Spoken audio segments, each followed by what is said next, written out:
परिसरामध्ये त्यांच्यावरती समजा प्लीज असतील लोक, ते प्लीज असलेले लोक कागद आणून देतात माझ्याकडे आणि त्याच्यावरती मी बोलतो. आता महादेवराव मुंडेंचा मर्डर झालेला सुद्धा मला बाहेरून थोडीच अमेरिकेतून कोणी नाही सांगितला, परळीतल्याच लोकांनी सांगितला. कारण महादेव मुंडेंच्या मिसेसचं स्टेटमेंट मला वाटतं तुम्ही घेतलेलं आहे. त्याचं लेकरू रडतंय. अजूनही महादेव मुंडेच्या 15 महिन्याच्या नंतर सुद्धा एकही आरोपी पकडला गेलेला नाही. पण ही माहिती ज्यावेळेस आली, डीपीडीसी उद्या आहे का नाही का याचा काय संबंध आहे याच्याशी जे जे माझ्या पुढे ज्या ज्या दिवशी येईल त्या दिवशी मी लोकांच्या पुढे मांडायचा प्रयत्न करेन.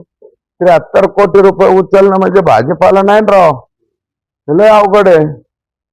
इतकाले पैसे कस काय उचलू शकतात? 73 कोटी मध्ये मला वाटतं एखादा मतदारसंघ कॉन्क्रिटीकरण झालं असतं त्याच्या, नाही तर अख्ख्या जिल्ह्याच्या शाळा बांधता आल्या असत्या. अख्ख्या जिल्ह्यामध्ये अंगणवाड्याचा पत्त्या नाही, आमच्या शाळा पडल्या नाही, सगळ्या बांधून झाल्या असत्या ना. ते कशाला रस्त्यावर पैसे खर्च करायचे आणि ते बी बोगस उचलण्यासाठी?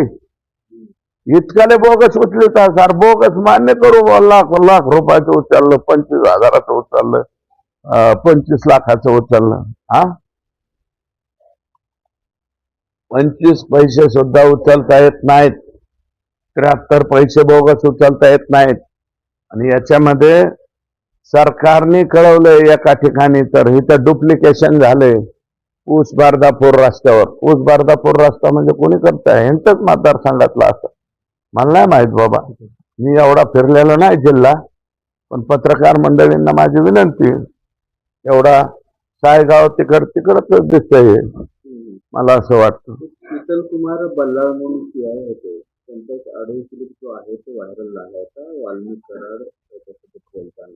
एक दुसरा ऑडिओ त्यांचा व्हायरल होतो, त्यांच्याच सरकारी पोलिसांचा त्यांनी कळ केल्याचा ऑडिओ आहे.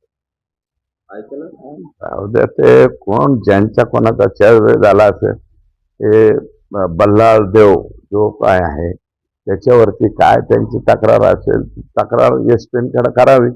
एसपी त्याचं निर्धारण करतील. आता आकांचे माणसं आका कसे बोलतात पोलिसांना, ते मी जिल्ह्याचा बाप आहे. आता आम्ही आमच्या जिल्ह्याचा बाप जर ते एकटे झाले तर आमचे बाप कुठं होते याचा आम्हाला मिळाला. जिल्ह्याचे बाप झालेले होते ते आका, तर मग जिल्ह्याच्या बापाचं हे कर्तव्य आहे का? जिल्ह्याच्या बापाचं काम काय असतं? आणि मग ह्याच्यामुळे तर कोट्यावधी रुपयाच्या प्रॉपर्टी व्हायला लागल्या, कुणीकडे जमिनी घ्यायला लागले. 50-50 लोकांना ते दर महिन्याला, लोकांना म्हणतो मी, तुम्ही ओळखून घ्यायचं काय, 50-50 100-100 लोकांना ते दर महिन्याला काही ठराविक रक्कम पाठवत होते. नको त्या माणसांच्या कोट्यावधी रुपयाच्या प्रॉपर्टी दिसायला लागल्या, काही बी व्हायला लागले. मग याचं कारण काय? हे आता इतकाले बोगस मला वाटत नाही महाराष्ट्रातल्या कोणत्या एका मतदारसंघामध्ये 73 कोटी रुपयाचं बोगस बिल उचललं गेलं असेल. हे बोगस बिल कसे उचलले बाबा? कोरोनाचा काळ होता, तुमचंच मवियाचं सरकार होतं, ठाकरे साहेबांचं मुख्यमंत्री होते, उपमुख्यमंत्री अजितदादाच होते. दादांना आता उद्या आम्ही विचारू, दादा मायबाप हे कसं इथल्या इथं चौकशी लावतात का वरून चौकशी लावतात बघूया. आणि शिवेंद्र बाबा या खात्याचे मंत्री झालेत आता. आणि सगळ्यात जास्त म्हणजे बरं झालंय, प्लॅनिंग आणि फायनान्स ज्यांच्याकडे आहे त्यांच्याकडंच हे तपासणी आता येणार आहे. प्लॅनिंग डिपार्टमेंटला सुद्धा डोकं चक्रावून जाईल ना, इतकं भारी प्लॅनिंग आहे. डीपीडीसीचे पैसे कलेक्टरकडनं बीएनसीला पाठवायचे, बीएनसी कडनं जिल्हा परिषदेला डंप करायचे. म्हणजे जिल्हा परिषदेला काय, या वर्षीचे पैसे पुढच्या वर्षी खर्च करतायत. हे मार्च महिन्यामध्ये पैसे डंप केले, म्हणजे डिसेंबर महिन्यापासून डंप करण्याला सुरुवात केली. प्लॅनबद्ध कार्यक्रम बघा, डिसेंबर महिन्यापासून मार्च महिन्यापर्यंत पैसे डंप केले आणि 25/6 हे पैसे काढून घेतले.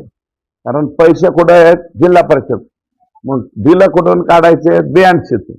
मग पैसे परत जिल्हा परिषद कडून ट्रान्सफर करायचे कुठं ऍक्च्युअल नियमाप्रमाणे जे प्लॅनिंग डिपार्टमेंटचे जे रूल्स अँड रेग्युलेशन्स आहेत त्याप्रमाणे बियाणशीला हे पैसे दुसऱ्या वर्षात वापरता येत नाहीत. इथं मात्र ते सुद्धा रूल्स अँड रेग्युलेशन मातीत घालण्यात आलेलं आहे.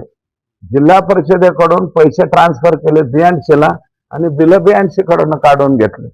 एवढ्याले बिल काढायचे म्हणल्यावर कसं व्हायचं भाऊ? ते आगा नको तेच काहीतरी पुढं आलंय एवढ्याला मोठालं.